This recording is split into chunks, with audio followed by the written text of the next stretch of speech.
जय श्री राम। नमस्कार भाइयों बहनों, मेरे चैनल में आपका स्वागत है। छोटू क्लासेस विक्रमपुर में। इस चैनल पे केवल प्रीवियस ईयर क्वेश्चन और एनसीईआरटी पैटर्न और वीवीआई क्वेश्चन अपलोड किया जाता है। इस चैनल पे जो जो जो नए आए हुए हैं, चैनल को सब्सक्राइब, लाइक, शेयर, कमेंट कर दीजिए प्लीज। चैनल को शेयर अच्छा लगे तो शेयर भी कर दीजिए, ठीक है। चलिए, प्रकाश क्या है? प्रकाश लाइट पढ़ेंगे ऑल टू ऑल एग्जाम के लिए। ये है ऑल टू ऑल एग्जाम के लिए और ग्रुप बी के लिए खास इंपॉर्टेंट है ये। आइए पहले पढ़ते हैं प्रकाश की प्रकृति। प्रकाश पहला टॉपिक। प्रकाश की प्रकृति। ठीक, चलिए पढ़ते हैं। प्रकाश की प्रकृति में वैज्ञानिक और सिद्धांत।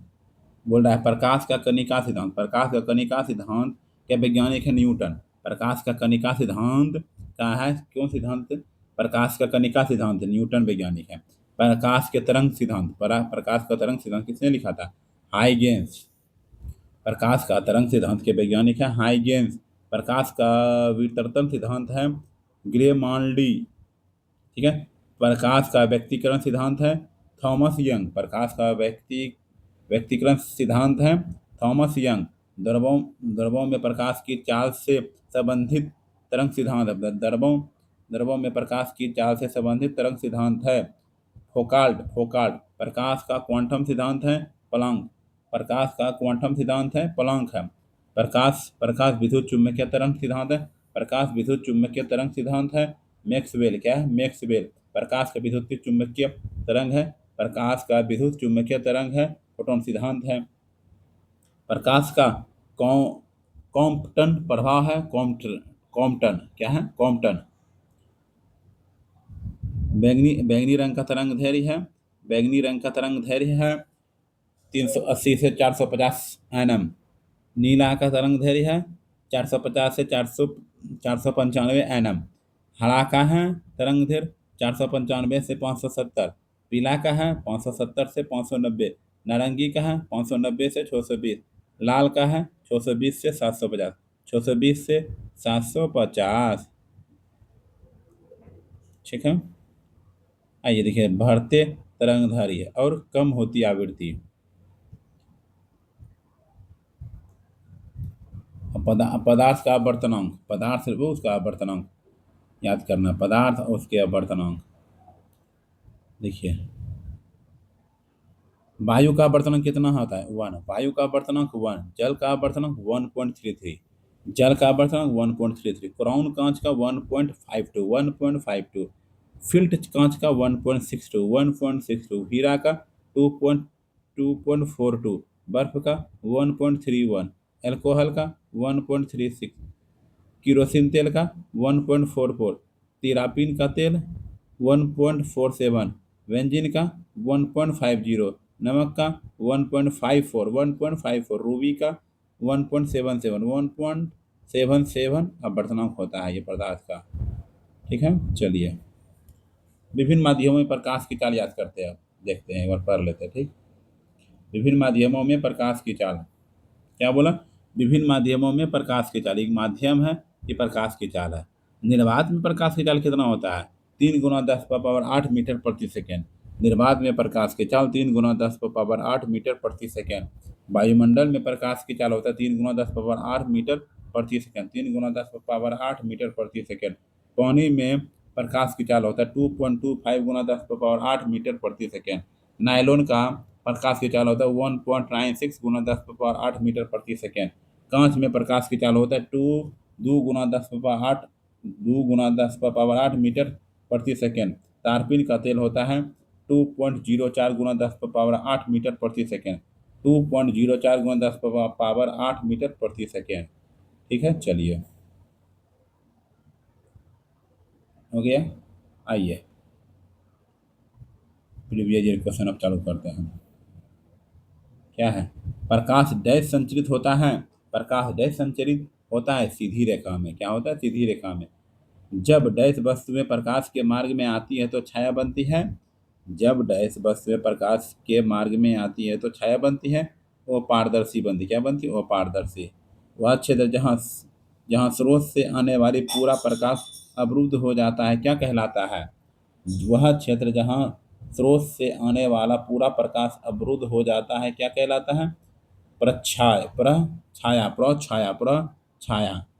जिस सामग्री से रोशनी लाइट पारित हो सके वो कहते हैं ट्रांसपेरेंट।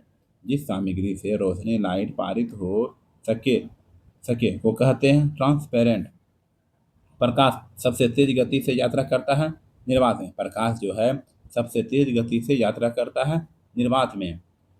प्रकाश का क्वांटम सिद्धांत प्रदान किया गया था प्लांक द्वारा।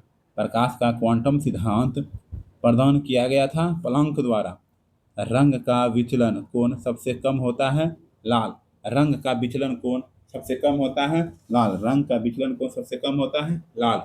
प्रकाश का अनुप्रस्थ तरंग साबित करती हुई एकमात्र घटना है ध्रुवीकरण।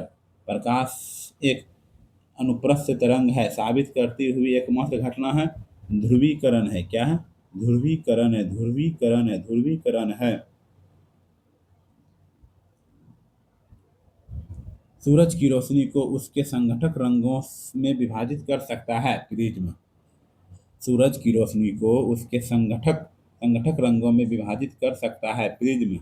सूर्य द्वारा उत्सर्जित प्रकाश का रंग होता है सफेद। सूर्य द्वारा उत्सर्जित प्रकाश का रंग होता है सफेद होता है।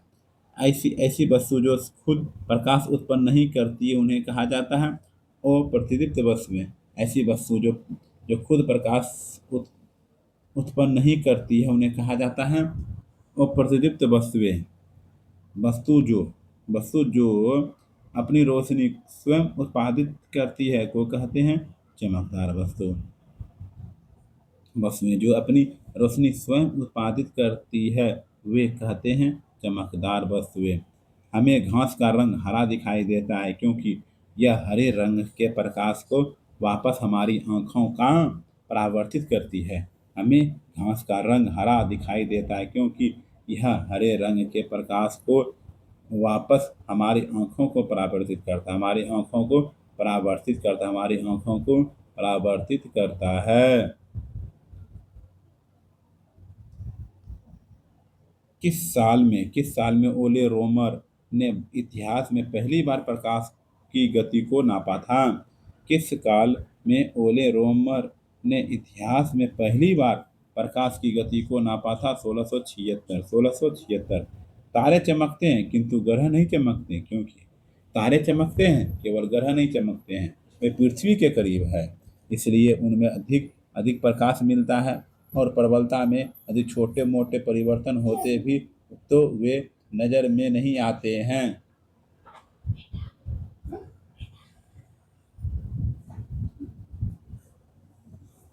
ठीक, चलिए। सूर्य की रोशनी में हरे रंग का दिखाई देने वाला एक कपड़ा लाल रोशनी में देखे जाने पर काले रंग का दिखाई देना शुरू होता है क्योंकि सूर्य की रोशनी में हरे रंग का जो दिखाई देने वाला एक कपड़ा लाल रोशनी में देखे जाने पर काले रंग का दिखाई देता है देना शुरू कर देता है क्योंकि कपड़ा लाल रंग की तरंग आयाम की पूर्णता अवशोषित कर लेती है।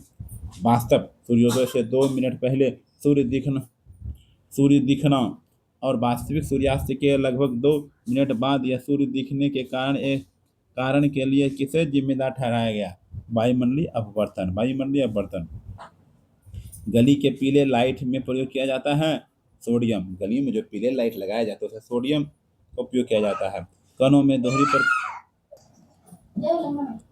कणों की दोहरी प्रकृति स्थापित की डी ब्रोगली ने। कणों की दोहरी प्रकृति स्थापित की डी ब्रोगली ने। तारों का रंग निर्भर करता है उसके तापमान पर।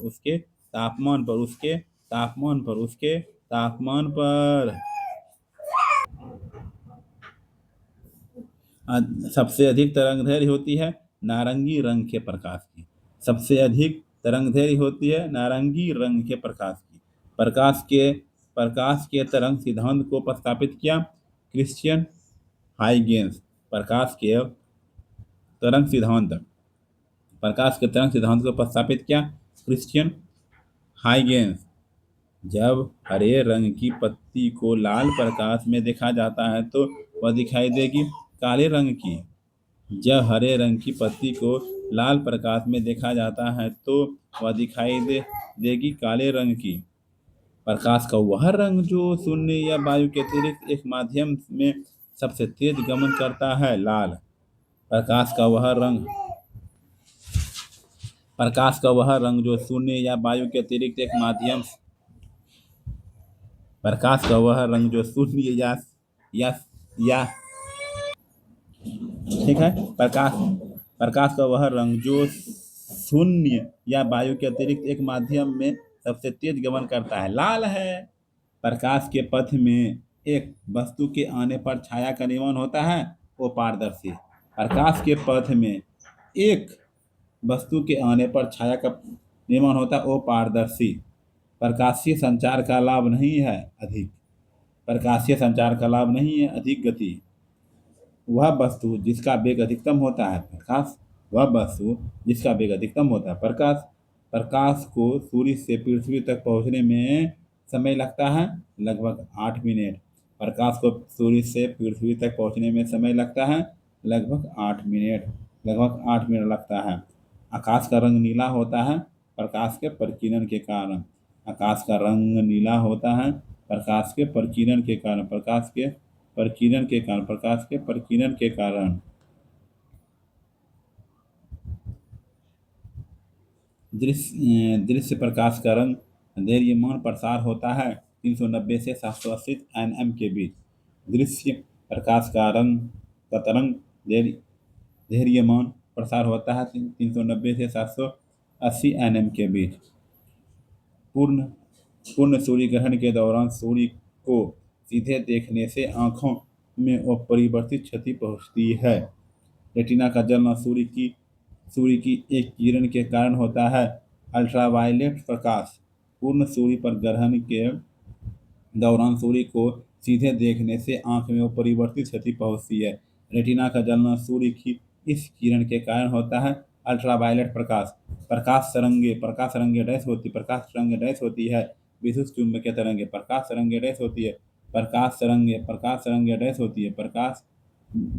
तरंगे डैश होती है विद्युत चुम्बकीय तरंगे होती है।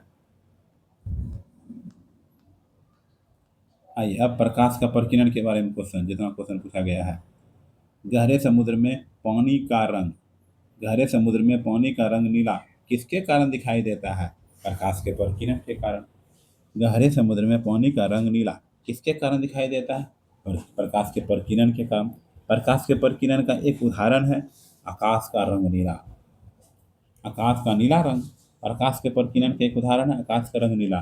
टिंडल प्रभाव प्रकाश से संबंधित है प्रकीर्णन। टिंडल प्रभाव प्रकाश से संबंधित है प्रकीर्णन।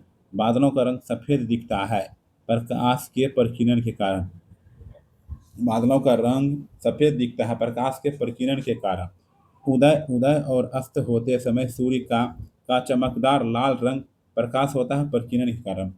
उदय और अस्त होते समय सूर्य का चमकदार लाल रंग प्रकाश होता है प्रकीर्णन के कारण।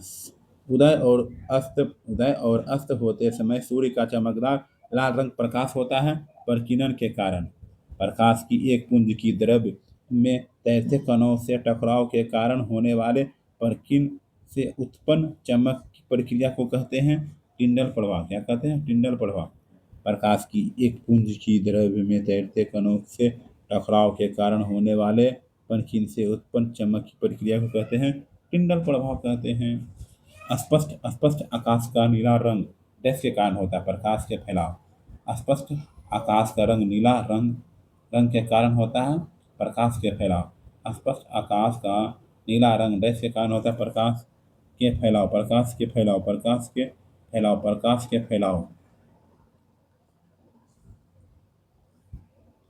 समुद्र जल से नीला रंग का होने का कारण है। समुद्र जल के नीला रंग का होने का कारण है पानी द्वारा रोशनी का छितराव। समुद्र जल के नीला रंग का होने का कारण है पानी द्वारा रोशनी का छितराव। खतरे में संकेत के लिए लाल प्रकाश का प्रयोग किया जाता है क्योंकि खतरे के संकेत के लिए लाल प्रकाश का प्रयोग किया जाता है क्योंकि इसका प्रकीर्णन सबसे कम होता है। क्योंकि इसका प्रकीर्णन सबसे कम होता है। सूर्योदय और सूर्यास्त के समय सूर्य का रंग लाल दिखाई देता है। सूर्योदय और सूर्यास्त के समय सूर्य का रंग लाल दिखाई देता है। लाल को छोड़कर अन्य सभी रंग प्रकीर्णित होते हैं। लाल को छोड़कर अन्य सभी रंग प्रकीर्णित होते हैं। आकाश का रंग नीला दिखाई देता है क्योंकि वायुमंडल में नीले रंग का प्रकाश दूसरे रंगों की तुलना में अधिक प्रकाश होती है प्रकीर्णित। आकाश का रंग नीला दिखाई देता है क्योंकि वायुमंडल में नीले रंग का प्रकाश दूसरे रंग की तुलना में अधिक होती है प्रकीर्णित। क्या होता है प्रकीर्णित। चलिए अब प्रकाश का परावर्तन पढ़ेंगे। प्रकाश का परावर्तन। जब प्रकाश किसी चमकीली सतह पर आपतित होता है तो परावर्तन की घटना घटित होती है नियमित परावर्तन।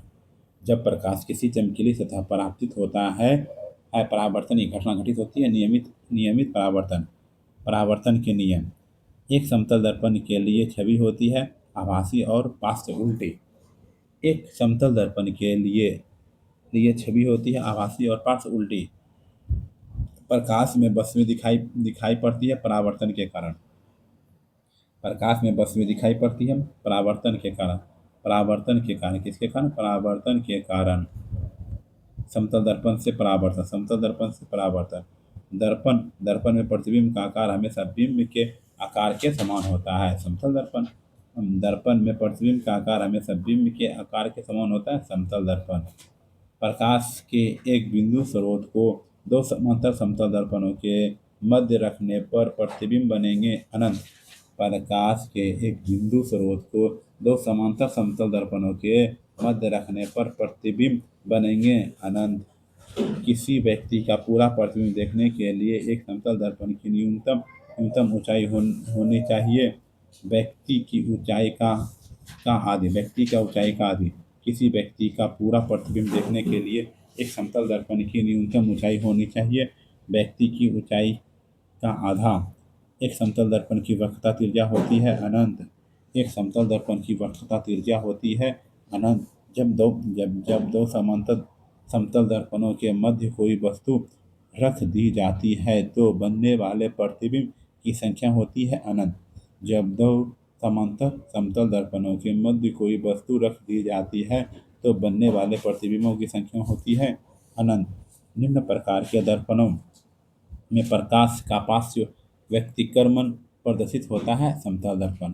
निम्न प्रकार के दर्पण में प्रकाश का पार्श्व व्यतिक्रमण प्रदर्शित करता है समतल दर्पण। क्या है समतल दर्पण। क्या है समतल दर्पण है। समतल दर्पण है यदि प्रकाश एक दूसरे से के सामने रखे गए दो समतल दर्पणों से परावर्तित हो तो प्रतिबिंब बनेंगे अनंत। यदि प्रकाश एक दूसरे के सामने रखे गए दो समतल दर्पणों से परावर्तित हो तो प्रतिबिंब बनेंगे अनंत बनेंगे। क्या बनेंगे अनंत प्रतिबिंब बनेंगे। समतल दर्पण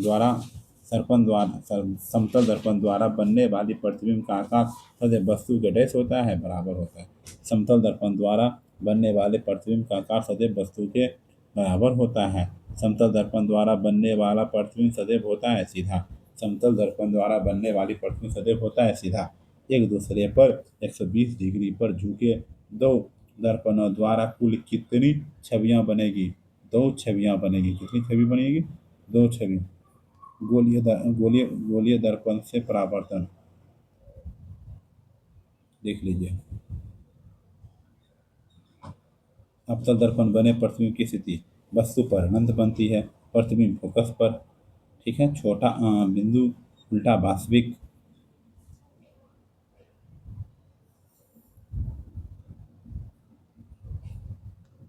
चलिए किसी 2.5 सेंटीमीटर लंबी वस्तु को एक 16 सेंटीमीटर फोकस दूरी वाले अवतल दर्पण के मुख्य अक्ष पर 24 सेंटीमीटर की दूरी पर रखा गया है। निर्मित प्रतिबिंब की ऊंचाई डैश होगी 5.0 सेंटीमीटर। अवतल दर्पण के डैश के समांतर प्रकाश पुंज परावर्तन के बाद मुख्य फोकस से होकर गुजरेगा मुख्य अक्ष। क्या होगा मुख्य अक्ष। अवतल दर्पण के डैश के समांतर प्रकाश पुंज परावर्तन के बाद बाद मुख्य फोकस से होकर गुजरेगा। मुख्य अक्ष 1.0 सेंटीमीटर आकाश वाली किसी वस्तु को एक 16 सेंटीमीटर फोकस दूरी वाले अवतल दर्पण के सामने 24 सेंटीमीटर की दूरी पर रखा गया है। निर्मित प्रतिबिंब डैश होगा और इसकी ऊंचाई डैश होगी उल्टा 2.0। एक प्रकाशिक उपकरण एक्स की फोकस दूरी 30 सेंटीमीटर है। एक प्रकाशिक उपकरण एक्स की फोकस दूरी 30 सेंटीमीटर है। एक्स डैश होगा या तो अवतल लेंस होगा या तो अवतल लेंस होगा या तो अवतल दर्पण होगा। समतल दर्पण सूत्र के अनुसार गोलीय दर्पण की फोकस दूरी किसके बराबर है? यू भी बटे भी प्लस यू भी बटे यू भी यू भी यू भी यू भी यू भी यू भी बटे भी यू प्लस भी यू प्लस भी यू प्लस भी। 2 मीटर फोकस दूरी वाले उत्तल दर्पण की बरकता त्रिज्या कितनी होगी? 4.0 मीटर। 2 मीटर फोकस दूरी वाले उत्तल दर्पण की बरकता त्रिज्या 4 मीटर। अवतल दर्पण के सामने डैश रखी वस्तु का अनंत पर एक वास्तविक और उल्टा प्रतिबिंब बनता है। फोकस एफ पर। अवतल दर्पण के सामने रखी वस्तु का अनंत पर एक वास्तविक और उल्टा प्रतिबिंब बनता है। फोकस एफ पर। किसी वस्तु को एक 12 सेंटीमीटर फोकस दूरी वाले अवतल दर्पण के सामने 26 सेंटीमीटर की दूरी पर उसके मुख्य अक्ष पर रखा गया है। इसका प्रतिबिंब डैश बनेगा 12 सेंटीमीटर और 24 सेंटीमीटर के बीच स्थित किसी बिंदु पर। 12 सेंटीमीटर और 24 सेंटीमीटर के बीच स्थित किसी बिंदु पर। किसी दिए गए गोलीय दर्पण की वक्रता त्रिज्या 20 सेंटीमीटर है। दर्पण की फोकस दूरी ज्ञात कीजिए 10 सेंटीमीटर। किसी दिए गए गोलीय दर्पण की वक्रता त्रिज्या 20 सेंटीमीटर। दर्पण की फोकस दूरी ज्ञात कीजिए 10 सेंटीमीटर। उत्तल दर्पण का मुख्य फोकस डैश स्थित है? दर्पण के पीछे। उत्तल दर्पण का मुख्य फोकस डैश स्थित है? दर्पण के पीछे।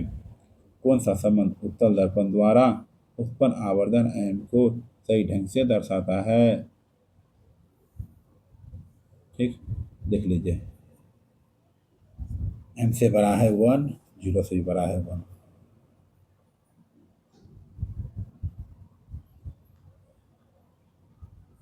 किसी वस्तु की एक अवतल दर्पण के सामने 12 सेंटीमीटर की दूरी पर रखा गया है। इसका प्रतिबिंब उसी और 18 सेंटीमीटर की दूरी पर बनता है। दर्पण की फोकस दूरी डैश होगी 7.2 सेंटीमीटर। अवतल दर्पण के मुख्य अक्ष के स्थित वह बिंदु क्या कहलाता है जहां से प्रकाश की किरण बिना किसी विचरण के वापस परावर्तित हो जाती है? वक्रता केंद्र। अवतल दर्पण के मुख्य अक्ष पर स्थित वह बिंदु क्या कहलाता है जहां से प्रकाश की किरण बिना किसी विचलन के वापस परावर्तित हो जाती है? वक्रता केंद्र कहलाती है। यदि किसी वस्तु को 2.5 सेंटीमीटर फोकस दूरी वाले अवतल दर्पण के ध्रुव के 5 सेंटीमीटर की दूरी पर रखा जाता है तो उत्पन्न आवर्धन डैश होगा, क्या होगा? -1 होगा। एक प्रतिबिंब का आवर्धन 1.5 है तथा गोलीय दर्पण से वस्तु की दूरी 30 सेंटीमीटर है। प्रतिबिंब डैश बनेगा दर्पण के पीछे 45 सेंटीमीटर की दूरी। दर्पण के पीछे 45 सेंटीमीटर की दूरी। यदि एक गोलीय दर्पण का आकार इस प्रकार बढ़ता है कि उसकी वक्रता त्रिज्या दोगुनी हो जाती है तो उसकी फोकस दूरी बढ़कर 2 गुनी हो जाएगी। यदि किसी वस्तु को 30 सेंटीमीटर फोकस दूरी वाले उत्तल दर्पण से 20 सेंटीमीटर की दूरी पर रखा जाता है तो प्रतिबिंब डैश पर बनेगा +12 सेंटीमीटर। अवतल दर्पण का वक्रता केंद्र डैश स्थित होता है? दर्पण के सामने अवतल दर्पण का वक्रता केंद्र डैश पर स्थित होता है। दर्पण के सामने क्या है? दर्पण के सामने किसी वस्तु को एक 12 सेंटीमीटर फोकस दूरी वाले अवतल दर्पण के सामने 6 सेंटीमीटर की दूरी पर रखा गया है। इसका प्रतिबिंब डैश की दूरी पर बनेगा और डैश होगा 12 सेंटीमीटर। आभासी प्रतिबिंब आभासी होगा। क्या होगा? आभासी होगा।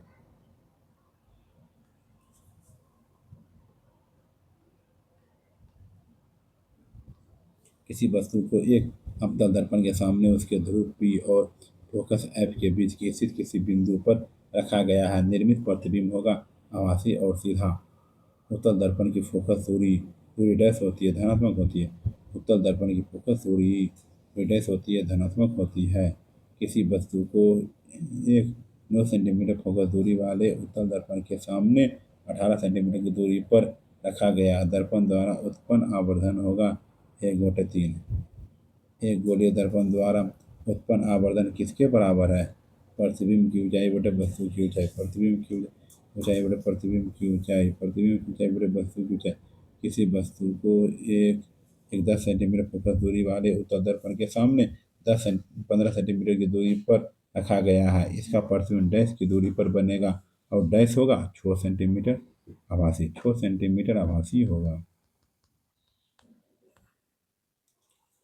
किसी वस्तु को 15 सेंटीमीटर फोकस दूरी वाले अवतल अवतल दर्पण के सामने रखा जाता है और उसका प्रतिबिंब प्रतिबिंब वस्तु की और 45 सेंटीमीटर की दूरी पर बनता है। दर्पण दर्पण से वस्तु की दूरी डैश होगी 22.5 सेंटीमीटर। गोलीय दर्पण के मुख्य फोकस वक्रता केंद्र और ध्रुव से गुजरने वाली काल्पनिक रेखा को डैश रूप में जाना जाता है। मुख्य अक्ष क्या जाना जाता है? मुख्य अक्ष। मुख्य अक्ष। एक गोलीय दर्पण की वक्रता तिरछा 40 सेंटीमीटर। इसकी फोकस दूरी डैश होती है 20। जब प्रकाश की किरण आपतल दर्पण के ध्रुव पर तिर्यक रूप से आपतित होती है तो परावर्तित किरण डैश कोण आई बराबर कोण आर बनाते हुए वापस होगा। आपतल दर्पण के वक्रता की त्रिज्या 30 सेंटीमीटर है। कार्टेशियन साइन कन्वेंशन के अनुसार इसकी फोकल लंबाई को किस तरह व्यक्त किया जाता है? 15 सेंटीमीटर। 15 सेंटीमीटर। गोलाकार दर्पण की वक्रता त्रिज्या होती है। यह यह उस खोखले गोले का केंद्र होता है जिसका गोलाकार दर्पण एक भाग होता है। एक भाग होता है। क्या होता है? एक भाग होता है।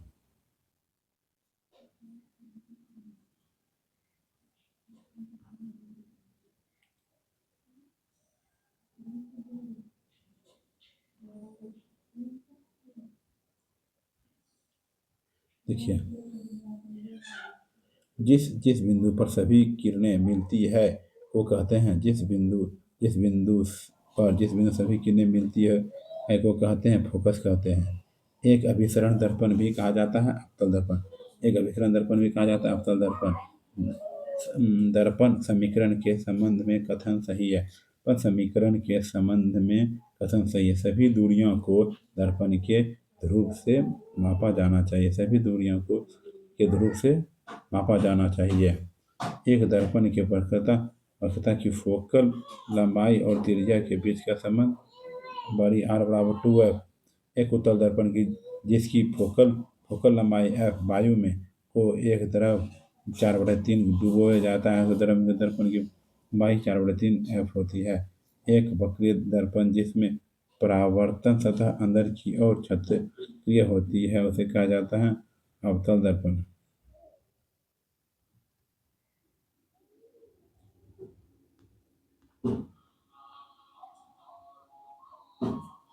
गोलाकार दर्पण के प्रतिबिंब सतह के केंद्र को क्या कहा जाता है? पोल ध्रुव। गोलाकार ध्रुव की प्रतिबिंब सतह के केंद्र को क्या कहा जाता है? पोल ध्रुव। यदि आप एक दर्पण में देखते हैं और पाते हैं कि छवि आपका परावर्तन आपसे छोटा है तो दर्पण का प्रकार उत्तल होगा। गोलीय दर्पण का आवर्धन क्या होगा? प्रकाश का परावर्तन। प्रकाश का परावर्तन। एक गोलाकार दर्पण जिसकी वक्रता त्रिज्या बड़ी आर है तो फोकस दूरी r/2 होगी। r/2। गोलाकार दर्पण जिसकी परावर्तक सतह बाहर की ओर उभरी हुई है तो कहलाता है उत्तल दर्पण। गोलाकार दर्पण जिसकी परावर्तक सतह बाहर की ओर उभरी हुई होती है तो कहलाता है उत्तल दर्पण।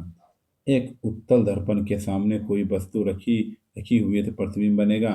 ध्रुव और फोकस के बीच आभासी से सीधा सीधा छोटा प्रतिबिंब। ध्रुव और फोकस के बीच आभासी सीधा छोटा प्रतिबिंब।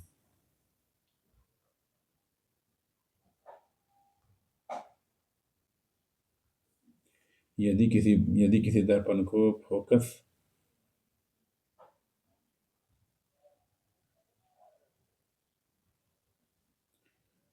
यदि वस्तु को एक अवतल दर्पण के सामने उसके फोकस बिंदु और वक्रता केंद्र के बीच के स्थित एक बिंदु पर रखा गया है।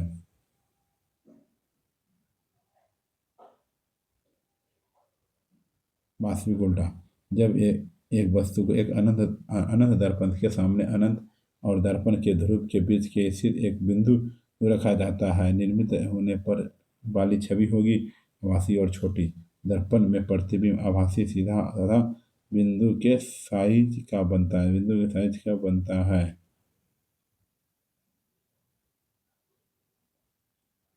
ठीक है, आभासी और छोटी। दर्पण में प्रतिबिंब आभासी सीधा तथा बिंदु के साइज का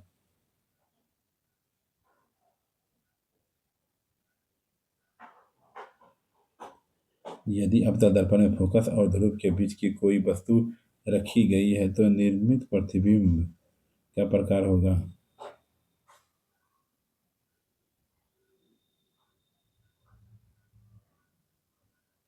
ठीक है, उत्तल दर्पण की फोकस लंबाई क्या होती है? धनात्मक होती है। जब किसी वस्तु को एक अवतल दर्पण के सामने पर रखा जाता है तो उसका प्रतिबिंब निर्मित होगा फोकस पर। क्या होगा? फोकस पर होगा, फोकस पर होगा, फोकस पर निर्मित होगा, फोकस पर निर्मित होगा। जब एक वस्तु को अवतल दर्पण के वक्रता केंद्र के बाहर पर रखा जाता है तो एफ और सी के बीच होता है छवि बने। दंत चिकित्सक अवतल दर्पण का उपयोग करते हैं क्योंकि इस पर निर्मित प्रतिबिंब होगा आभासी और बड़ा।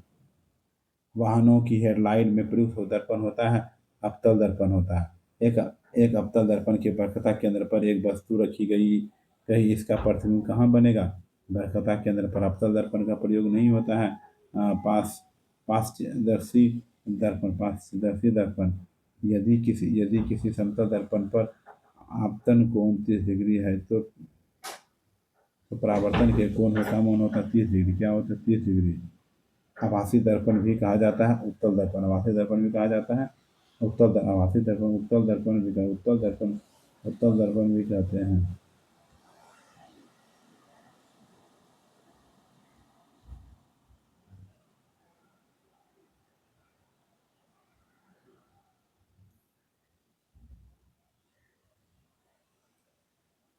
आभासी दर्पण भी कहा जाता है उत्तल दर्पण। जब किसी वस्तु को सी और एफ के बीच रखा जाता है तो अवतल दर्पण की आकृति क्या होती है? वक्रता केंद्र के पीछे, वक्रता केंद्र के पीछे किसी वस्तु में को मुख्य फोकस पर रखने पर अभिसारी दर्पण द्वारा निर्मित प्रतिबिंब का आकार होगा अत्यधिक आवर्धित।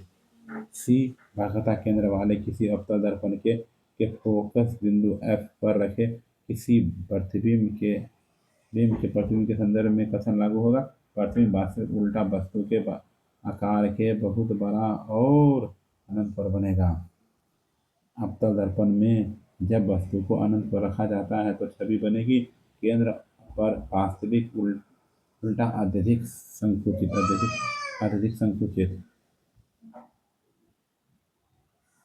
जब वस्तु को अनंत पर रखा जाता है तो उत्तल दर्पण द्वारा बनने वाले प्रतिबिंब की प्रकृति होती है आभासी और सीधा। दांतों की वर्धित छवि को देखने के लिए दंत चिकित्सकों का सदुपयोग किया जाता है अवतल दर्पण का। कार के पीछे आने वाले यातायात को देखने के लिए किसका उपयोग किया जाता है? उत्तल दर्पण का। खोज बत्ती में दर्पण में प्रयुक्त होता है नतोदर दर्पण। अवतल दर्पण कहते हैं। रमन अपने वाहन में पथ दृश्य दर्पण का प्रयोग करना चाहता था, इसके लिए दर्पण को उत्तल दर्पण चाहिए। सौर कुकर में उपयोग के लिए दर्पण सबसे उपयुक्त है अवतल है। क्या है? अवतलन।